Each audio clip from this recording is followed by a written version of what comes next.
Good afternoon, preppers. Happy Friday to you. Happy prepping. I want to talk about theft and burglaries and car theft specifically today, and understand that there's actually a bigger agenda to be seen here. So stick with the video, but let's jump to our first article. More theft, burglaries, and even murders are the unexpected side effects of rising prices. Okay, let's look at some of the bullet points here. Inflation could spark sharp rises in theft, burglary, and even murders.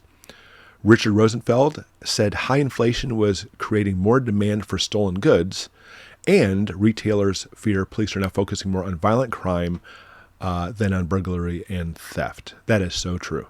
And before we continue the article, I want to say that that's actually been my experience as well. That when you have certain items that actually are high dollar items, you'll often find there are more thefts in those areas because, if you're going to risk getting caught or getting arrested for theft, you may as well go for something big. So that's a typical trend we see when it comes to thieves. Continuing with the article, soaring inflation threatened to trigger a crime wave, and your purchase may get caught up along the way. He said that property crime would jump this year as rising prices push consumers into the black market. Continuing, he explains it in more detail. As retail prices rise, we see people trading down to the underground market and stolen goods. That generates higher demand in those areas than the markets to supply them with the goods acquired through robbery and property crime, and we see robbery and property crime rates increase. And that's certainly true. That's certainly what we see also. But again, there's more to this because when it comes to owning goods, there's a group of people, the elite, even people in our government, who believe that actual good ownership is not something that we should really be focusing on anyway. They look at basically we have the higher ups who should not own anything, and the people who are less fortunate should be given these things. Oh yeah, it's called socialism and communism, and there's people in our government trying to push this agenda. Going with our next article is going to show this even more. Cost of a free ride, automobile thefts rise at staggering rates across the U.S. The number of cars stolen in the U.S. is expected to surpass 1 million for the first time, shattering previous records. The Bureau estimated that the value of stolen vehicles exceeds $6.6 billion. And police say the numbers of stolen cars is actually much higher than what's being reported. But here's what it comes down to. You ready? Courts and prosecutors certainly don't take auto thefts seriously, or regular theft and burglary either, I might add. Unless it's a carjacking, which is a separate charge, it's not considered a crime of violence, and the insurance companies, just pay the victim.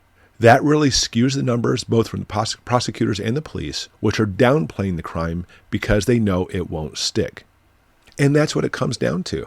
Why should the police, which are basically being pushed down for defunding anyway, even pursue this when they waste all their time going to court and basically the whole thing being thrown out? And it doesn't matter if you paid big bucks for that car. And I mean, by the way, big bucks. I don't know how many of out there buy new cars. I would love to, but they're so stinking expensive. I see the commercials pop up sometimes, upwards of $100,000 for cars that, just a few years ago were nothing near that. It's incredible. But anyways, the government pushes it. You know what? Let's just share, hold hands, sing Kumbaya, and help out fellow man. You know what? Maybe we should go back to the way it used to be in the old days, the good old days when you used to leave your keys in the car. Maybe we should do that again. It makes it much easier to help out your community. You know what, thief? Here's the keys. We'll just leave them in the car for you so you can go ahead and take this car. Now, this is interesting because when it comes to trying to enforce laws, the police are getting their hands tied. But what about you and me? How can we actually try to make it so somebody doesn't steal our car? Well, obviously, locking it in these situations doesn't really help too much because they can actually break through and get the car anyway.